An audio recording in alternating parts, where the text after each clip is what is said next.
कि what is history all about, why the first. हम लोग जो लोग हिस्ट्री के अंदर प्री में भी करते हैं तो हमें नंबर क्यों नहीं मिलते? First question, if you are going to write down, मुझे मालूम है कुछ लोग लिखते हैं जिनके फ़ोटो कई बार मैंने देखे हैं भेजे हुए, अच्छे फ़ोटो हैं, रफ में लिखते हैं, अच्छी राइटिंग में लिखो, रिक्वेस्ट है। सबसे पहली चीज़ होती है, बचपन में अगर आप सीबीएसई वाले स्कूल से पढ़े हो तो एक चीज़ आपने पढ़ी होगी, कहीं किसी बुक का नाम होगा continuity and change. What do you mean by continuity in history? सबसे पहली चीज़ होती है कंटिन्यूटी। वाई हम लोग क्लाइव को क्यों पढ़ते हैं? क्लाइव के पहले क्यों नहीं पढ़ते? ड्रेक को क्यों नहीं पढ़ते? हम वन स्टार्ट क्यों नहीं पढ़ते हम ढंग से? क्लाइव को ही क्यों पढ़ते हैं? फिर हम वॉरेन हेस्टिंग्स को क्यों पढ़ते हैं? ये क्यों नहीं सोचते हम कभी? कंटिन्यूटी का मतलब होता है a system that prevails at that time in that place. So दो चीज़ें जो मैं हमेशा बोलता हूँ ना, जैसे आप लोगों में से कुछ लोगों ने मेंस की क्लास अटेंड की थी, अभी जो मैंने सेशंस लिए थे, कुछ ने नहीं की थी, तो जिन्होंने नहीं की थी उनके लिए ये बताना ज़रूरी है कि हम लोग, अब मैं मानो हम लोग नहीं, सब लोग नहीं करते हैं, आई डू इट, हम एक एक्सटेंट बनाने की कोशिश करते हैं। तो एक एक्सटेंट होता है मेरा temporal dimension that is based on time. So जब मैं टेम्पोरल डायमेंशन लेने की कोशिश करता हूँ तो मैं एक टाइम पीरियड में निकलता हूँ। It may be medieval, it may be ancient, it may be early ancient, it may be later ancient, so कोई सा भी time period, it may be prehistoric. So वहाँ पर हमको ये देखना पड़ता है कि सबसे ज़्यादा चीज़ें क्या हो रही थी, and that is continuity. Continuity का क्वेश्चन नहीं आता, रेयरेस्ट है। सो कंटिन्यूटी के बचा क्या? चेंज। इसकी एक मेरी बहुत लंबी वीडियो है, मार्कर्स के ऊपर है। मैंने इस चेंज को ऐसे नहीं बोला है, मैंने मार्कर्स के ऊपर प्लेस किया है। जिस तरह से हम एक बुक मार्क लगाते हैं किताब में, पढ़ना होता है, कई जगह पे हम बुक मार्क्स लगा लेते हैं। वो क्या बताते हैं? जैसे आपकी ल्यूसेंट है, ल्यूसेंट में अलग अलग जगह अलग अलग टॉपिक दिए हैं, तो कुछ लोग उसके अंदर मार्क्स लगा रखते हैं। या अरिहंत की एक एमसीक्यू की बुक आती है, ओल्ड क्वेश्चन पेपर, उसके अंदर मैंने लगा रखे थे जब I used to study history. सारे पेपर्स की हिस्ट्री एक साथ थी, सो हिस्ट्री धनाधन धनाधन धनाधन एक ही टॉपिक की हिस्ट्री को मैं लेते चले जाता था। It was like ease. So what are those markers? Markers represent the change where. तो कंटिन्यूटी एंड चेंज तुम्हारा सबसे पहला काम होता है। सो कंटिन्यूटी समझना, कंटिन्यूम समझना, चेंज समझना। कंटिन्यूटी और चेंज को अगर आपने पकड़ लिया तो बहुत सारे क्वेश्चन तो वहीं बन जाएंगे। देन कंटिन्यूटी हो गई, चेंज हो गया तुम्हारा। अब क्या होता है? चेंज का एक एग्जांपल मैं आपको देता हूँ। हम क्लाइव की बात कर रहे हैं ना, क्लाइव तो पहले भी था, कार्नाटिक 2 का हीरो है, बट हम कार्नाटिक 2 से उसको नहीं पढ़ते, हम उसको कहाँ से पढ़ना चालू करते हैं? हम उसको पलासी से उठाते हैं, हम उसको बक्सर की ट्रीटी के अंदर लेकर आते हैं। सो हम उसको कार्नाटिक 2 के अंदर ज़्यादा क्यों नहीं डील करते? ये सोचो। सो जब ये सोचने की कोशिश करोगे तो तुमको स्पेसिफाई हो जाएगा कि चेंज अभी तक नहीं आया। कार्नाटिक 2 में चेंज नहीं था, पलासी से एक चेंज आना चालू होता है। बंगाल के एडमिनिस्ट्रेशन में बंगाल का नवाब पपेट बन जाता है। बक्सर से एविडेंट है, बीओबी बंगाल, उड़ीसा और बिहार का दीवानी राइट्स ले लेते हैं, तो एक क्लियर कट चेंज है। So that is the change, that is the marker.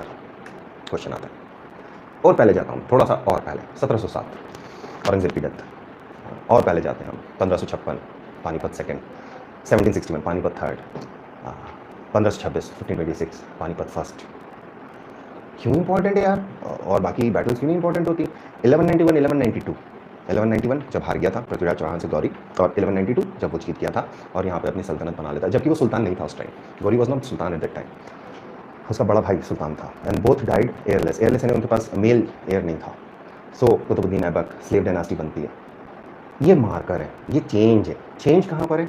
Political system में। तो ऐसे चेंजेस कितने होते हैं? चेंजेस सोशल हो सकता है, चेंज पॉलिटिकल हो सकता है, चेंज इकोनॉमिकल हो सकता है, चेंज कल्चरल हो सकता है। सो ये जनरली 4 एस्पेक्ट होते हैं जिनको हम एग्जाम के पर्सपेक्टिव से देखते हैं। तो मार्कर पकड़ना आना चाहिए, मार्कर यानी कि चेंज पकड़ में आना चाहिए कि चेंज क्या हो रहा है। फिर आप रॉबर्ट क्लाइव पे वापस आओ। रॉबर्ट क्लाइव को देखो, उसने क्या करा। उसके सामने एक प्रॉब्लम आ गई कि यार मैंने बीओबी ले लिया, not bank of Baroda, Bengal, Orissa and Bihar, और उसको लेने के बाद अब उसको एडमिन करना है। तो उसके पास एडमिनिस्ट्रेशन की कोई मशीनरी नहीं थी। उसने उस टाइम पर JPSC, joint public service commission नहीं बना दी, यूपीएससी बन नहीं सकता। जब वो नहीं था तो उसके पास कुछ भी नहीं था। So what he did? Dual government वाला सिस्टम। तो that was a change from existing administrative setup. It is a change. Question बनता है किसका था? ओके, लाइट गॉन, बधाई हो। जस्ट अ सेकंड, थोड़ा सा दरवाज़ा खोलूँ, एक्चुअली नीचे दुकान खुल गई है तो लोग बात बड़ा लाउड करते हैं। सो डाउन करता हूँ। Okay, here we go. चलो, पहले अच्छा था, अब थोड़ा सा डाउन हो गया रोशनी खुलने से, है ना? हाँ, अब बेटर है, इट्स ओके, ये ठीक है, बगैर दरवाज़ा खोले। सो चेंज है, पॉलिटिकल सिस्टम में चेंज है, एडमिनिस्ट्रेटिव सेटअप में चेंज है। साथ ही साथ में धीरे धीरे अगर आप थोड़ा सा एम्फेसिस करोगे और पढ़ना चालू करोगे तो आपको धीरे धीरे पता चलेगा कि एंशिएंट हिस्ट्री के अंदर भी यही मार्कर्स काम आते हैं और हमें कंटिन्यूटी भी पता चलती है और हमको चेंज भी पता चलता है। सो कंटिन्यूटी एंड चेंज एक पहला डायमेंशन होता है एकदम स्टार्टिंग में। उस टाइम क्या हो रहा था, ये बेस है हिस्ट्री का। हमको पीएससी निकालना है, न तो we are going for graduation, masters नहीं करना है, कर लो अगर इच्छा हो तो, नो प्रॉब्लम, कोई दिक्कत नहीं होती, बड़े आराम से चुटकियों में हो जाएगा आपका काम। सेकंड क्या होता है कि ये जो मैंने काम लिया इसके अंदर मेरा कॉज क्या था, कारण क्या था। सो बाबर का अटैक है 1526 का, तो वो क्यों आई थी, बाबर क्यों आया, ये हमको समझ में आना चाहिए। कंटिन्यूम क्या चल रहा था, हमारे ऑलरेडी एक डायनास्टी यहाँ रूल कर रही थी, सल्तनत पीरियड चल रहा था, बाबर की एंट्री हुई तो हुई क्यों, ऐसी कौन सी चीज़ थी जो उसको अट्रैक्ट कर रही थी। सो क्या आ गया, again a cause behind light आ गई, बधाई। So cause behind the change, पहला क्या बोला मैंने, चेंज एंड कंटिन्यूम। दूसरा क्या बोला मैंने, चेंज है तो इसका कॉज क्या है, कंटिन्यूम कैसा है, अब इसको समझना। अब मैं इसको ना बहुत आसान तरीके से दूसरे एग्जाम्पल से समझाऊंगा, ये समझना बहुत ज़रूरी है। खास तौर पे इसलिए समझना ज़रूरी कि जब मैं एग्जाम लिखने जाऊँगा, मेंस में अगर मैं बैठूंगा तो तुम लोगों को एक रैंडम में क्वेश्चन आता है सोशल के ऊपर, अक्सर आता है कि फरन इस जगह की, इस डायनास्टी के टाइम पीरियड की सोसाइटी के बारे में बताओ। ये तो बड़ा सिंपल है कि आप कर सकते हो, आसान बना दूंगा उसको मैं, लेकिन ये सोचना ज़रूरी होता है कि अर्ली वैदिक से लेटर वैदिक के बीच में क्या कंटिन्यूम था और क्या चेंजेस थे। लोग बदले क्या, ना जगह बदली, हाँ जगह बदल गई, एक्सपांशन होने लगा, पॉलिटिकल सिस्टम बदला क्या, हाँ। सो कंटिन्यूम इसी टाइम पीरियड पे हड़प्पा, तो मैं कई बार बोल जाता हूँ, मेरे कई लेक्चर्स में, कई वीडियोस में सुनोगे, क्लास में जो लोग बैठे हैं उन्होंने सुना होगा, ये स्टैंड अलोन है। What do you mean by stand alone, उसके अंदर मुझे चेंज और कंटिन्यूम नहीं मिलता। अब हम लिंक जरूर निकाल सकते हैं, जो साउथ इंडिया के अंदर नए एक्सकवेशन हुए हैं वो बहुत बात का पार्ट है, बहुत बात का पार्ट है। जब हम सोर्सेज कंपेयर करना चालू करते हैं, अभी चेंज वैदिक दो पीरियड, एक ऋग्वेदिक काल होगा दैट इज अर्ली वैदिक पीरियड, लेटर वैदिक पीरियड होगा। सो इसके अंदर कंटिन्यूटी क्या थी, आर्यंस थे, यस थे, चेंज क्या आया, ओके। श्रद्धा गुड इवनिंग, वेलकम। नानू गुड इवनिंग। देखो कनेक्शन लॉस्ट हो गया था, I am sorry for that. लोग ध्यान नहीं देते हैं कि हम लाइव हैं और कॉल कर देते हैं, स्टूडेंट्स कॉल कर देते हैं अपने ग्रुप में से, सो इट देखिए, जब हम वैदिक पीरियड की बात कर रहे हैं और चेंज की बात कर रहे हैं तो ये समझना ज़रूरी है कि मार्कर क्या है, जो अभी मैं मार्कर के ऊपर बात कर रहा हूँ। सो कितनी चीज़ों पर मार्कअप करेंगे हम, पॉलिटिकल एक्सटेंट समझ में आया, लोग वही थे लेकिन लोगों के अंदर एक्सटेंशन आने लगा था, लोगों में डिफ्रेंशिएशन आने लगा था, एडमिनिस्ट्रेटिव प्रैक्टिसेस के अंदर चेंज आने लगे थे। यही चेंज आगे बढ़कर महाजनपद में चेंज बनते हैं। तो वापस जा रहा हूँ क्योंकि बीच में ब्रेक हो गया था, कि आप लोगों ने जिन्होंने कहा ना मुझसे कि सर इतने सारे फैक्ट्स हैं ये सब याद नहीं होते, हाँ नहीं होते। तो क्या पकड़ना ज़रूरी है, एग्जाम निकालना है। स्टोरी तो पढ़ ली, जो आप लोग, जो जितने लोग आप सब मुझसे जो बात करते हो ना रेगुलर बेसिस पे, और हमेशा बोलते हैं सर स्टोरी तो समझ में आ जाती है, फैक्ट्स याद नहीं होते। तो कौन सा फैक्ट इंपॉर्टेंट है, कौन सा फैक्ट सिग्निफिकेंट है। हम लोग चिनसूरा की लड़ाई, बिदरा की लड़ाई याद रखते हैं, क्यों, क्योंकि उसमें डच एलिमिनेट हो जाते हैं as a power in India, ये सिग्निफिकेंस है, इफेक्ट बड़ा है उसका, इसलिए वो वॉर इंपॉर्टेंट होती है। तो history is also buildup in stages. सबसे पहली चीज़ हमें एक्सटेंट पता करनी है कि किन लोगों के बारे में हम बात कर रहे हैं, कौन सी जगह की हम बात कर रहे हैं, किस टाइम पीरियड की हम बात कर रहे हैं।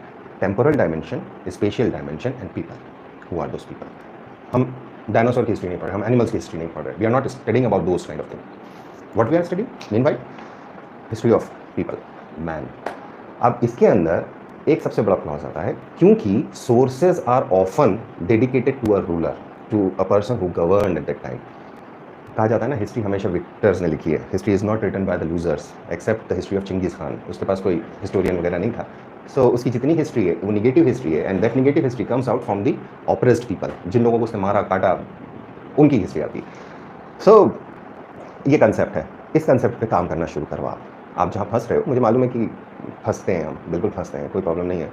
सो अभी तक जो मैंने आपको जैसे नोट्स भी मैंने भेजे हैं, वो नोट्स अब ठीक है, वो एक ब्रीफ लेआउट दे देते हैं, बुक्स ब्रीफ लेआउट दे देती हैं, बट सबसे पहले इंस्टेंस के अंदर मुझे ये पता होना चाहिए कि मेरा मामला क्या चल रहा है, कहाँ पे हूँ मैं, इसका पॉलिटिकल सिस्टम क्या है। तो याद करना, एक डायग्राम बनाया था मैंने, अगर आप लोग उस टाइम मिस कर गए हो तो वो डायग्राम कैसा था, थोड़ा सा सोच के देखना। एक छोटा सा डायग्राम था ट्रायंगुलर फॉर्म के अंदर, और मैंने उसको डायमंड शेप दिया था, इफ़ यू रिमेंबर इट।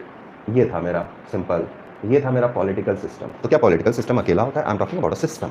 सो उसके एस्पेक्ट्स होंगे, वो खुलेंगे, मेंस में भी क्वेश्चन आता है। एक होता है मेरा इकोनॉमिकल सिस्टम, एक होता है मेरा सोशल सिस्टम, है ना, इसके बारे में बात की। सो पॉलिटिकल कुछ इकोनॉमिक एक्टिविटी को प्रमोट करता है या नहीं करता है, इकोनॉमिक एक्टिविटी से इस पॉलिटिकल सिस्टम को टैक्सेशन जाता है, simple as that. So taxation अगर जा रहा है तो सरकार के पास पैसा आ रहा है, बड़ा पार्ट है। टैक्स के ऊपर कई बार सवाल आते हैं, कहाँ से निकल के आ रहा है? सिस्टम से, नथिंग मोर देन सोसाइटी है। इसी सोसाइटी ने तो इस पॉलिटिकल सिस्टम को क्रिएट किया। पॉलिटिकल सिस्टम बाहर से नहीं आता, अपार्ट फ्रॉम जब तक कि हम ये बात नहीं करते कि मॉडर्न पीरियड में ब्रिटिश के बारे में ये हमारी सोसाइटी का एक हिस्सा थे as a traders, they got involve and then the entire system change. जो अभी आप लोगों ने पढ़ा था पॉलिटी के अंदर कि after 70 years reservation will cease, तो हमने एंग्लो इंडियन कम्युनिटी के रिजर्वेशन सीज कर दिए अभी रिसेंट में।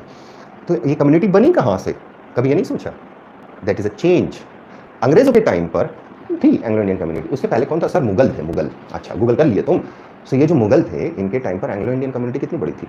कौन से? Early Mughal, the emperors. Akbar के टाइम पर इंडिया में एंग्लो इंडियंस कितने थे? May be not. तो चेंज, पीपल में चेंज, लोगों के बीच में चेंज। यूरोपियंस हमारे यहाँ सेटल हो गए, सिर्फ ब्रिटिश नहीं रहते थे, यूरोपियंस भी थे। चेंज कहाँ पर? एक्सटेंट में, लोग वो बदल गया, कंपोजिशन ऑफ पीपल चेंज्ड, उनके लिए स्पेशल हमने मामला रखा। अब देखो, यही पॉलिटिकल सिस्टम इस सोसाइटी के लिए कुछ रूल्स बनाता है, कुछ रेगुलेशंस बनाता है, कुछ लॉज गवर्न करता है, कुछ इंस्टीट्यूशंस क्रिएट करता है ताकि अच्छे से काम हो सके। ये पढ़ना है, सिंपल। देन ये वाला जो काम है, ये जो लोग हैं, ये कुछ इकोनॉमिक एक्टिविटी में काम करते हैं। हमारे तो जातिगत व्यवस्था थी, तो जाति के नाम से ही पता चल जाता है कि कौन क्या काम किया करता था। वही व्यवस्था कास्ट सिस्टम में आ गई, तो कर्म से वो हो गया। कर्म ये है कि आपको जो करना है वो करो, जिसमें आप खुश रहते हो वो करो। ये कहाँ का कंसेप्ट था? ये ऋग्वैदिक कंसेप्ट था। अब बाद में कंसेप्ट डिटेरियोरेट हो गया, तो फिर कैसा हो गया? वो ट्रेडिशनल हो गया, हेरिडिटरी हो गया, and pass to primogeniture. Primogeniture बार बार वर्ड सुनोगे, मेल चाइल्ड सबसे बड़ा, उसको दे दिया जाता था सबसे ज़्यादा ज्ञान। कुछ कम्युनिटीज़ ऐसी थी जहाँ पर सबसे छोटे वाले बच्चे के हाथ में जाता था, ट्राइबल कम्युनिटीज़ के अंदर। कुछ फीमेल डोमिनेटेड कम्युनिटीज़ भी हुआ करती थी। सो ये कम्युनिटीज़ को समझना, ये ट्रायंगल है। ये वाला काम था तुम्हारा 2019 तक का। 2020 के अंदर they have included one more part, and now it's more dynamic, more मेहनत मांगने वाला, because now society is broken into two component. Society के अंदर यहाँ 2019 के अंदर we have to study culture.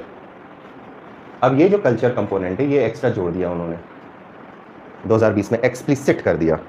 So culture से निकलता है art, architecture, literature, dance, drama, जो यूपीएससी में रुलाता है ना। आई होप कोई ना कोई अभी अल्लाह इतनी तरह के टेम्पल्स हैं यार। टेम्पल से छोड़ो, खंबा है तो खंबे के अंदर पूछ लेंगे, बोले मुद्रा खड़ी है तो मुद्रा पूछ लेंगे। भाई गौतम बुद्ध जी बैठे हैं, उनके हाथ के बारे में पूछ लेंगे कि भैया ये मुद्रा कौन सी थी। Yes, so it has been included in MPPSC. So ये 4 कंपोनेंट तुम्हारे अब जुड़ गए। अब ये 4 कंपोनेंट है। अब फिर ये लास्ट वाला जो अभी भी मेरा वर्टेक्स खाली है, वो क्या है? That is your contemporary. Contemporary अलग से नहीं आता। कंटेम्प्रेरी उसी सोसाइटी का हिस्सा होता है, बट वो पॉलिटिकल सिस्टम के वर्टेक्स से नहीं चलता। 2 एंड होते हैं, ठीक है? एक एंड ये है, एक एंड ये है। यहाँ पे पॉलिटिकल सिस्टम है और यहाँ पे एक इकोनॉमिक सिस्टम है। यहाँ से टैक्स जा रहा है, यहाँ से वो प्रोटेक्शन दे रहा है। Something is given and something is taken. जब तक ये बैलेंस अच्छा रहता है, तब तक आपको कंसेप्चुअली सब कुछ अच्छा अच्छा दिखता है, अच्छे से काम चलता है, सिस्टम अच्छे से वर्क करता है। लेकिन जहाँ ये गड़बड़ाना चालू करता है, सिस्टम टूटना चालू करता है। सो बड़ा आसान होता है जब हम कहते हैं ना कि what were the causes of success of Gauri. Book में उठाया, लिख दिया, 1 पॉइंट, 2 पॉइंट, 3 पॉइंट, 4 पॉइंट। तुमने नया काम क्या करा? नंबर लेने, शॉर्ट में नंबर लेने। 3 number question, 10 word. 5 number question बहुत छोटा। 11 नंबर क्वेश्चन 2 पेज। अभी 2019 के अंदर 3 मार्कर, ठीक है, थोड़ा सा लिख लो। 6 मार्कर 1 पेज चले जाओ, 1.25 पेज चले जाओ। 15 मार्कर 3 पेज 4 पेज लिख लो। बट जब हम 2020 की बात करें तो how precise we should be, यहाँ है क्वेश्चन। कारण बड़ा सिंपल है, हिस्ट्री में कंपटीशन बहुत खतरनाक है। अब huge competition is there and we have to compete with our own competitors. तो हमें एक लेवल पता होना चाहिए कि मार्केट का लेवल क्या है। जो अभी हुआ ना मामला, आई वॉज प्रिपेयर्ड कि मैं 2019 की मेंस ले लूँ, बट व्हाट आई फाउंड कि मेरा पहला क्लास में थोड़ा सा इंट्रैक्शन हुआ, दूसरे क्लास में कुछ लोगों ने पर्सनल पे मैसेज भेजे, तीसरी क्लास के अंदर everybody was gone. So I was like यार, I am not giving them anything, मतलब वो इंटरेस्टेड नहीं है जो मैं दे रहा हूँ। बट पब्लिक सारी नेक्स्ट डे भी बैठी। सो आई टेस्टेड माई सेल्फ कि अगर कल आए तब तो मैं ठीक हूँ कि इनको कुछ नया मिल रहा है। So what they got, I think उनको पता ही नहीं था कि इतने सारे पैरामीटर्स होते हैं। So there is a huge gap. So I said कि I can not teach to these people. यार मेरा लेवल बहुत हाई, अगर मैं उस लेवल पे जाऊँगा तो मुझे बहुत लंबा खींचना पड़ेगा, क्योंकि मेरी मेंस छोटे में नहीं पड़ती, क्योंकि पहले पढ़ा बहुत है। जैसे तुम लोगों ने अभी पॉलिटी करा और आज हम ओपन करेंगे। आज सिर्फ गाइडेंस वाला काम है। आई एम ट्राइंग कि तुम्हारे पास लोड नहीं रहे, जो मैंने तुमको स्टार्टिंग में बोला कि लोड फील कर रहे थे हम लोग नहीं कर पा रहे थे। कुछ लोग हिस्ट्री में निकल लिए थे आगे, कुछ लोग ज्योग्राफी में निकल लिए थे, बराबर नहीं था। पॉलिटिक्स चूंकि मैं पढ़ा रहा था रेगुलरली, तो पॉलिटी में फिर भी कुछ था, पॉलिटी में लोग कर रहे हैं। कई लोगों ने वो भी नहीं किया, याद ही नहीं किया अभी तक आर्टिकल। तो अब आपकी जाने, एग्जाम आपको देना है, आप बिल्कुल बुराई कीजिएगा, आज तक बुराई के अलावा कुछ नहीं मिलता है इस दुनिया में, खासतौर पर हमारे जैसे जॉब्स में। It's a thankless job. तो एंड आई रियली अप्रिशिएट जो लोग अप्रिशिएट करते हैं। I am appreciating the appreciation that you give me. So it's very common. ठीकरा फोड़ना बहुत आसान है यार, हमें कुछ नहीं पड़ा है। No problem with that. I am ready, I am hearing this from past 11 years and I give a challenge, okay bring it on वाला काम है। सो मैं बहुत सिंपल से बात बोल रहा हूँ कि जो चौथा कंपोनेंट है, चौथा वर्टेक्स है, इसको ध्यान में रखना ज़रूरी है। ये है कंटेम्प्रेरी। ना कंटेम्प्रेरी क्या है? ये बड़ा टिपिकल मामला है। क्यों है? मेरे लिए है। अगर बाबर ने अटैक किया इंडिया पर, तब तो वो इंडियन टेरिटरी के अंदर नो डाउट वो आ चुका था। ही वॉज गवर्निंग, काफ़ी लंबे चौड़े एरिया पे गवर्न कर रहा था ऑलरेडी। दिल्ली पे कब्जा नहीं था उसका। दिल्ली पे वो कब्जा करता है, वो रूलर बन जाता है। अब रूलर बनने के बाद वो क्या करता है? वो 4 बैटल्स लड़ता है। पहली बैटल तो पानीपत हो गई। पानीपत फर्स्ट इतनी सिग्निफिकेंट नहीं बोली है, क्यों नहीं सिग्निफिकेंस, आगे आएगा। I am trying to explain history. मेरा जो पर्सपेक्टिव होता है, जिसको मैं कभी डिस्कस नहीं करता हूँ, ये करो, because working is more important than understanding things. Learning is more important, how to learn is more important than क्या। ठीक है, आता है हमको, तो हमको घमंड आ जाता है, बहुत जल्दी घमंड आता है कि हमें आता है, और ये घमंड डुबो के रख देता है। जब हम बात कर रहे हैं बाबर की, बाबर आया 1526 की लड़ाई लड़ा, पानीपत फर्स्ट। सेकेंड बैटल वो लड़ता है खानुआ की 1527। वो बैटल ज़्यादा इंपॉर्टेंट है, ज़्यादा सिग्निफिकेंट है। डिफरेंस वही है, लाख सवा लाख के आसपास दोनों तरफ फोर्सेस ही दोनों बैटल के अंदर। बट खानुआ को कंसिडर किया जाता है नेशनल फोर्स। वो किसी भाड़े के टट्टुओं की, क्या बोलते हैं उनको, मर्सिनरीज की फोर्स नहीं थी, फोर्सेस थी। राजा शामिल थे, मेदिनी राय गए थे, भाग कर आ गए थे, जो मालवा के उस टाइम राजा थे। 1 साल पहले उनको बनाया गया था मांडू से अलग करके। इसके अंदर हसन मेवाती नाम का राजा था, जो कुछ राजस्थानी था, इंडियन कन्वर्टेड मुस्लिम था, मेवातीज़। वो इस लड़ाई में मारा गया था। फिर अफगान्स थे, जो यूपी और बिहार के जो रूलर्स थे उनके थे, लोधी डायनास्टी इसमें शामिल थी। तो अकेली एक फोर्स नहीं थी खानुआ की, तो खानुआ की लड़ाई ज़्यादा इंपॉर्टेंट थी, उसमें ये जीतता है। थर्ड लड़ाई चंदेरी की है अगले साल 28 में। सो चंदेरी की लड़ाई इज इनसिग्निफिकेंट, नहीं पूछी जाती इतनी ज़्यादा। लास्ट लड़ाई है घग्गर की, दैट इज घाघरा नदी की, वहाँ अफगान्स को हराता है। तो ये 4 लड़ाई नॉन स्टॉप वो लड़ता है 4 साल में, देन ही डाइड। सिग्निफिकेंस किसका है? खानुआ का एंड पानीपत का। इसी तरह से तुम क्लाइव पे जंप करो, तो क्लाइव पे जब जंप करते हो तो सबसे पहले पलासी पूछी जाती है, ढेर बार पूछी गई पलासी, कुछ बार बिदरक लड़ाई पूछी गई, लेकिन बीच में चंद्रनगर का भी तो अटैक है, वो कितनी बार पूछा गया? नहीं पूछा गया। सो सिग्निफिकेंस ऑफ दैट इवेंट, ये पढ़ कर आता है, ये सोच कर आता है। अनफॉर्चुनेटली हिस्ट्री इतनी ड्राई लगती है कि यार ये पढ़ना है, वो पढ़ना है, ये रटना है, वो रटना है। यस, अगर इस नज़रिए से देखोगे तो ये करना है, बट अब सेकंड पर्सपेक्टिव से देखना चालू करना, जो मैं अभी यहाँ बता रहा हूँ कि क्या चेंजेस आना है, क्यों ये बैटल इंपॉर्टेंट है, क्यों ये वॉर इंपॉर्टेंट है। जैसे बॉन्डी वॉश की लड़ाई, जनरल आयरकूट थे, क्यों इंपॉर्टेंट है? वो फाइनल लड़ाई थी जिसमें आयरकूट ने कूट दिया था, बॉन्डी वॉश की लड़ाई में जीत गया था। सो एक इंपॉर्टेंट सिग्निफिकेंट चेंज आता है, तो ये चेंजेस समझना जरूरी है। Continuum and change, then causes of that change, what brought that change. So event क्या है? पानीपत फर्स्ट। इवेंट क्या है? एक बैटल है। कौन आ रहा है? मुगल्स आ रहे हैं। कौन है Mughals? Who are Mughals? Mughals are Turks. Who are Turks? Who are Turks? Answer me this thing, Turks कहाँ से आए थे? I want everyone to answer this thing, Turk कहाँ से आए थे? मेरी क्लास वाले भी ये लेक्चर सुन के आंखें फाड़ेंगे कि यार सर ने ये चीज़ें नहीं बताई क्लास में भी, क्योंकि वो क्लास का काम है, वहाँ मैं कभी भी समझा सकता हूँ। I want Mongol, Mohit, thank you. और टर्क्स कहाँ से आए थे? Turks, Mongolia, Central Asia, Turkmenistan, anybody else? Turkey कहाँ है? मंगोल नहीं, let's go back. Turks, Turks means Ghori, Ghazni. Mongol, what are Mongol? Mongol is a name, a denotion. Turks, Babur was Turk. Qutbuddin Aibak was a slave. Iltutmish was a slave. Turks थे। नहीं पता sir, okay. Turkey से नहीं आए ये लोग, किसी ने आंसर क्यों नहीं दिया? मेरी क्लास वालों ने सबने मंगोल लिखा, मंगोलिया नहीं लिखा। जिस तरह से मंगोल्स हैं, जिनके नाम पर मंगोलिया है, इन्हीं के नेबरिंग एक ट्राइब हुआ करती थी, those were the Turks. So दोनों एडजॉइनिंग थे। Turks came out earlier than Mongols. Mongols जो आज मंगोलिया में वो इतना स्प्रेड आउट नहीं हुए, टर्क्स ही स्प्रेड आउट हुए हैं। चिंगिस खान से शुरू होता है मामला, and Chingis Khan was not a Muslim. Khan is a title, it does not denote any religion as per se. So please ये remember this thing. Chingis Khan के मरने के बाद बहुत सारी ट्राइब्स में बढ़ गया, स्पेशली 5 ट्राइब्स में चाइना डिवाइड हो जाता है, उसमें से 1-2 ट्राइब्स इस्लाम अपना लेते हैं as a religion. So tribal culture was there, not purest Islam. Tribal culture क्या कहता था? फायर एंड सोर्ड, जलाओ काटो, take no prisoners, remember this thing, the cause and effect long back. So जितने टर्क्स आए हैं, not a military title, Khan is not a military title, it's a leader. Military title बोल के उसको छोटा कर रहे हैं हम, अकेला मिलिट्री टाइटल नहीं है, हाँ, बट जो एक बड़ा आदमी होता था, लीडर, नेता, a person with respect, a person with reverence, a person with power and authority, वो बंदा होता था खान। तो ये है छोटा सा कंसेप्ट। अब बाबर आ गया, तो Babur was a Turk, not a Mongolian Mongol, he was a Turk. तो पहला चीज़ तो यही आ जाता है कि was misrepresented as Mughals. Mughals Persians का नाम है कि all those belonging to that area, Mongol area, they used to call them the Persians. Persia में भी मंगोल ने रूल किया, टर्क्स ने रूल किया, and then finally Turks went on to win Constantinople, जिसकी वजह से मॉडर्न हिस्ट्री के अंदर रेनेसां शुरू हुआ, जो 2019 तक है। 2020 में टेंशन नहीं लेना, लेकिन थोड़ा सा ब्रेन होना चाहिए कि पढ़ लें कि रेनेसां क्या था, फ्रेंच रिवोल्यूशन क्या था, रशियन रिवोल्यूशन क्या था, काम आता है। अब ये पर्सपेक्टिव है, आ गया भाई, आ गया। चेंज क्या लेकर आया, क्या कारण था जो पानीपत में वो 10-12-14 हज़ार लोग की सेना और सामने 1-1.5 लाख की सेना जीत गया बाबर? Gun powder. तो अक्सर कई किताबों में लिखा he was the first to use, no, he was not the first to use, Babur was not first to use gunpowder. Homework है, सर्च करना, साउथ इंडिया में जो सल्तनत थी, बहमनी एम्पायर के बाद जो टूटी थी, उसमें गन पाउडर यूज़ हुआ था सबसे पहली बार in India. But massive use, yes, Babur का था। सो वो क्या लेकर आया, what was the change, the techniques were the change. The change is there, wars हो रही हैं, बैटल्स हो रही हैं, सब कुछ हो रहा है, चेंज क्या है, चेंजिंग कंपोनेंट क्या है, किससे फाइट कर रहा है, विक्ट्री हो गई, ये दो पार्टी है, तो यहां पर निकल के आना चालू होगा कंटेम्परेरी। कौन थे भैया लास्ट? लोधी। ओके साहब, ठीक है भैया, लोधीज।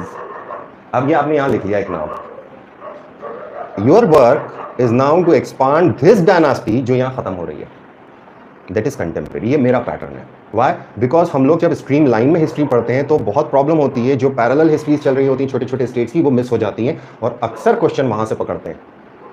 क्यों मिस हो गई? क्योंकि हम मेन स्ट्रीम में चल रहे थे, पहले हमने मौर्यंस कर लिए, ऑल ओवर इंडिया कैप्चर हो गए, फिर धीरे धीरे छोटे छोटे बने, उसके बाद सीथियंस, पार्थियंस एंड एवरीथिंग करते हुए गुप्तंस पर आए, गुप्तंस के बाद फिर जब टूट टट जाता है तो पालास, पृथ्वीराज, राष्ट्रकूटास, ये कर लिया आपने, बाकी लोग कहाँ गए? उन्हें कैसे भूल गए हम? और क्वेश्चन वहां से उठाते हैं। क्वेश्चन कितना उठाते हैं? सिग्निफिकेंस वाला, चेंज वाला। कंटिन्यूटी पे क्वेश्चन नहीं है। चेंज क्या है? नथ होती है, नथ किधर पहनते हो? इधर, यहाँ पे भी पहनो, दोनों जगह पहन लो। नथ, दैट इज नोज रिंग, कब इंट्रोड्यूस हुई? पर्दा सिस्टम कब इंट्रोड्यूस हुआ? कपड़े किस तरह से बदले? खान पान किस तरह से बदला? अर्ली वैदिक और ऋग्वेदिक में हिस्टोरियंस में कन्फ्लिक्ट है। मेजॉरिटी ये बोलती है there was no rice in Rigvedic culture, there are evidences of mention of rice in later Vedic period, that is Rigveda के अंदर राइस नहीं है। तो there is a change, rice ठंडे इलाकों में नहीं होता, so they might have been migrating in those times. ये चीज समझना जरूरी है हिस्ट्री के अंदर। So a continuum, India is a continuum, the land is continuum, people change. How the people change? R1 A1, ये एक DNA है जो डिनोट करता है आर्यन रेस को। अभी जो क्या नाम है, सनौली, जहाँ पे वो एक्सकेवेट किया था, एक रथ मिला था, उनके जो शव मिले, उनका DNA टेस्ट किया, they don't have R1 A1, they were not Aryans. ये क्या बता रहा है? सिग्निफिकेंस कि Aryans were not there when that रथ वाज बरीड, उसके अंदर आर्यंस नहीं है। हॉर्स मिल गया, बुक में क्या लिखा है? इनको घोड़ा नहीं पता था। कंटेम्प्रेरी सोसाइटी, ऐसा कैसे हो सकता है घोड़ा नहीं पता? तुम में से किसी को जिराफ पढ़ा है? पता है क्या होता है जिराफ? देखा है, घर में पाल रखा है बाहर, रोज सुबह शाम उसको कुत्ते की तरह पट्टा लेके घुमा रहे हो? नहीं, तो इसका मतलब थोड़ी कि तुम्हें जिराफ नहीं पता है। एविडेंस नहीं है। What are evidences? What are sources of history? ये अगला क्वेश्चन बनता है, सोर्सेज एंड एविडेंसेस। सोर्स दिख रहा है कि हाँ ये हिस्ट्री को डिनोट करता है, एविडेंस तब बनता है जब आप कंक्रीट तौर के ऊपर कहते हो कि हाँ ये चीज सत्य हो सकती है, we have verified it. Legend भी होते हैं, मिथ भी होती है, और कॉमन जो पर्सपेक्टिव होता है वो सबसे घातक होता है। हिस्ट्री इज, कुछ हिस्टोरियंस कहते हैं कि history is all about perspective. किस पर्सपेक्टिव से आप हिस्ट्री पढ़ने की कोशिश कर रहे हो? तो मैंने आपको उस दिन पॉलिटी में बोला था कि अपने आप को आइसोलेट करना, जिस सर्कमस्टांसेस में आप रहते हो, जिस फैमिली एनवायरनमेंट में आप रहते हो, नॉर्थ इंडियन हो, आप अपने आप को हटा देना एंड देन स्टडी, आसान हो जाएगा। आपके जो पहले से कैरी फॉरवर्ड डॉगमाज हैं वो यहाँ लागू नहीं होंगे, उनको हटाना है आपको। ये हुआ था, मैं पर्सनल इस पर विश्वास करूँ ना करूँ वो बात नहीं है, ये हुआ था, ये ट्रुथ है, दैट्स इट, एविडेंस है, ये सोर्स ऑफ हिस्ट्री है। कोर्स कैसे क्वेश्चन है सुनो, अशोका का खंबा कहाँ कहाँ गाड़ा था? जब पहली बार मैं पढ़ रहा था ना, मैंने खंबे कहाँ गाड़ता था यार, ये स्टार्टिंग में भाई आप लिसन लेके पढ़ना चालू करते हैं, दमा अशोक के खंबे थे, तो होंगे, हमें क्या करना? कोई ये समझाने वाला नहीं है कि सोर्स कितना जरूरी है। रुद्र दमन इंस्क्रिप्शन जूनागढ़ का, Junagadh west of India, Gujarat, important है। क्यों इंपॉर्टेंट है? वो मौर्य के बारे में बात करता है, वहाँ एक लेक थी सुदर्शन लेक, उसके बारे में बात करता है। देन एक इलाहाबाद पिलर, 3 महान राजाओं का इंस्क्रिप्शन है उसके बाद। तो क्या है? सोर्स ऑफ हिस्ट्री है। It becomes a source of history. ऐसे ही एक और बहुत आता है, खारवेल का नाम। Kharavela was a king. हाथी गुम्फा एक केव है, उसके अंदर इंस्क्रिप्शन है, क्या है? Source of history. So sources of history दो तरह से, एक तो book that is written, book हो, पेज हो, एनीवेयर इट्स रिटन। दूसरा है आर्कियोलॉजिकल एविडेंस, खोद के निकाला, नहीं लिखा। जहां हम बोलते हैं ना कि भीमबेटका प्री हिस्टोरिक है, क्यों? कुछ लिखा नहीं है, पेंट किया है। लिखा होता तो हम कुछ कह देंगे हाँ स्क्रिप्ट वॉज देयर, तो presence of script is required for a written source. So everything comes down to source. कैसे? बाबर के बारे में मालूम है, अंग्रेजों के बारे में लिखा हुआ है, इसलिए इनकी हिस्ट्री बहुत वाइड हो जाती है। इसके पहले अगर हम चाहते हैं तो लिखा हुआ मिलता है हमको। कब से लिखा हुआ मिल रहा है? ऋग्वेद हमें लिखा हुआ मिलता है, द फर्स्ट नोन बुक जो हिस्ट्री है हमारी। तो कौन सी लैंग्वेज थी? Language of Sanskrit. किस स्क्रिप्ट में थी? इवोल्यूशन। यूपीएससी वाले यहाँ चेंज मार्कअप होता है, कौन सी स्क्रिप्ट कब चेंज हुई, मार्कर। सो हिस्ट्री को इस तरह से लेना जरूरी है। History is not tough, perspective is important. Cause है, कॉज के बाद फिर इवेंट होगा, जैसे पानीपत था, उसका इफेक्ट आएगा and it is going to affect someone. Effect क्या था? Babur became the ruler, Delhi पर कब्जा कर लिया, दिल्ली का सुल्तान बन गया। उसी की वजह से खानवा की लड़ाई हुई, क्योंकि आपस में मिलबांट जो था, सेटलमेंट दोनों का, वो पूरा हो नहीं रहा था, फुट डल गई, हो गई लड़ाई, चलो कोई बात नहीं, जाने दो, ठीक है। देन पर्सपेक्टिव की बात है कि बाबर तो खुद अपनी हिस्ट्री लिख के गया है, Baburnama is translation not written by Babur, Tuzuk-e Baburi, वो उसने लिखी है। सो वो एक सोर्स ऑफ हिस्ट्री है, उसकी खुद की बायोग्राफी, दैट इज ऑटोबायोग्राफी। दूसरे लोगों ने भी लिखा, दूसरे लोगों ने भी मेंशन किया, कोरैबोरेट किया जा सकता है और आप उसको एविडेंस में प्रेजेंट कर सकते हैं। कौन सा लेवल ऑफ क्वेश्चन है? Highest order corroboration, that is contestability. अगर मैं टेक्निकल हिस्ट्री के वर्ड यूज करूं तो क्या आप उसको कंटेस्ट कर पा रहे हो, क्या आप उसको प्रूव कर पा रहे हो? क्वेश्चन आता है। एक क्वेश्चन मुझे बहुत अच्छा लगता है, एग्जैक्ट वर्डिंग नहीं याद आ रहा है, 14-15 का है या 16 का है। साउथ ईस्ट एशिया के अंदर इंडियन कल्चर का प्रभाव एंशिएंट टाइम में। बड़ा क्वेश्चन था, आसान है, बहुत आसान है, नथिंग, ना भी पढ़ा हो ना तो भी आसान है, एकदम से आता है। अंकोर वाट एक एग्जाम्पल, क्या है अंकोर वाट? लैंग्वेज, किस तरह की लैंग्वेज है, स्क्रिप्ट कैसे चेंज हुई। अभी मैंने उस दिन आप लोगों को एक भेजा था, वियतनाम का शिवलिंग मिला है और आर्कियोलॉजिकल सर्वे ऑफ इंडिया ने उसको एक्सकैवेट किया है, मैंने एक लिंक भेजी थी ग्रुप के ऊपर, आप में से किसी ने देखी होगी। तो ये क्या है? ये एविडेंस है। एविडेंस क्या है? रिलीजन का भी प्रभाव था कितने साल पहले, बोले इतना हमको पता चला है। ये हमें पता होना चाहिए, ऐसे हमें फ्लो करना है, कहानी पढ़ना है। ये टेंशन मत लो कि सारे टाइम पीरियड रटना है, कितने टाइम पीरियड पूछता है? टाइम पीरियड बहुत कम पूछे जाते हैं, लेकिन पूछे जाते हैं। एक एग्जांपल दे रहा हूँ, 2016 या 17 में फ्री में क्वेश्चन आया था दिल्ली सल्तनत की डायनास्टीज के ऊपर कि सबसे कम समय तक किसने राज किया है। इवन फ्रैंकली स्पीकिंग, जब ये लोग लेकर आए ना तो आई गॉट कंफ्यूज, मैंने कहा यार खिलजी हैं कि सैयद हैं। So I was confused frankly speaking, क्योंकि हम ध्यान नहीं देते और कैलकुलेट करो खिलजी आते हैं, जबकि खिलजी लोगों ने लगाया ही नहीं। क्यों हो गया ऐसा? तो एक क्वेश्चन कभी कभार ऐसा आता है, टाइम पे आता है, बट कौन से टाइम पीरियड का कब कहाँ पूछते हैं, इसको हम सेकंड स्टेज में भी कर सकते हैं। धीरे धीरे हम याद करें। हम पहले ही क्वेश्चन में जो आप लोगों ने मैंने रोका इसलिए था कि I change the attitude in which I am going to teach you history. I am going to make this easy for you online के अंदर, जहाँ मैं सिर्फ अपना चेहरा देख रहा हूँ। अभी आप लोग नहीं देख रहे हैं, मैं कैमरे में नहीं देखता हूँ, इसलिए मैं बच जाता हूँ, कैमरा शायद